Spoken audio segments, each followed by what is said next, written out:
Welcome to ராதானி fun. பாரதியாரை பற்றி சிறு சொற்பொழிவு.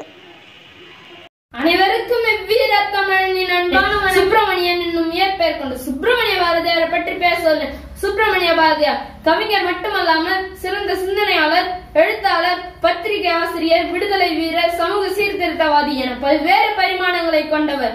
அனைத்தையும் தாண்டி பாரதி தமிழ் மீது அதீத காதல் கொண்டு நேசித்த தமிழ் காதலன். பல மொழிகளை அறிந்து புலமை பெற்ற இவர் யாம் அறிந்த மொழிகளிலே தமிழ் மொழி போல் இருந்தாவது எங்கும் காணோம் என்று பாடியதன் மூலம் தமிழுக்கு நிகரான மொழி வேறு எதுவும் இல்லை என்பதை சுட்டிக்காட்டி தமிழ் மொழியை பெருமைப்படுத்தினார். முறுக்கிய மிசையும் நிமிர்ந்த நடையும் நேர்கொண்ட பார்வையும் எளிமையான தொடரும் கொண்ட இவர் காலம் காலமாக இருந்து வந்த செய்யுள் நடை கவிதை மரபை மாற்றி புது கவிதைக்கு வித்திட்டார். காலம் காலமாக கிடந்த மூட நம்பிக்கைகள், சாதிய ஒடுக்கம், பெண்களுக்கு எதிரான வன்முறை மற்றும் தீண்டாமை போன்றவற்றுக்கு எதிராக கிளர்ந்தெழுந்து தனது சொற்கணைகளால் அடக்குமுறையை உடைத்தெறிந்தவர். பட்டங்கள் ஆள்வதும் சட்டங்கள் செய்வதும் பாரினில் பெண்கள் நடத்த வந்தோம் என்று பாரதி கண்ட புதுமை பெண்கள் இன்று தலை நிமிர்ந்து வாழ பாரதி அன்றே போராடினார்.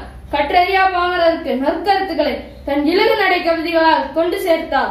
30 கோடி முகமுடையால், உயிர் மொய்புற ஒன்றுடையால், இவர் செப்பு மொழி 18 என் சிந்தனை ஒன்றுடையால் என நம் தேசத்தின் ஒற்றுமையை நூற்றாண்டுகளுக்கு முன்பே அழுத்தி சொன்னவர் நம் பாரதியார்.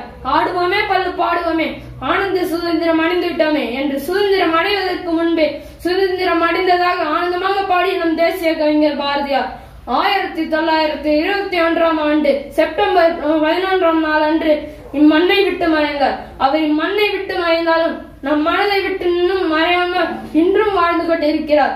நம் பாரதியாரின் 100ஆண்டு நினைவு தின விழாவை முன்னிட்டு இந்நிகழ்ச்சியில் பேச வாய்ப்பளித்ததற்கு மிக்க நன்றி, வணக்கம்.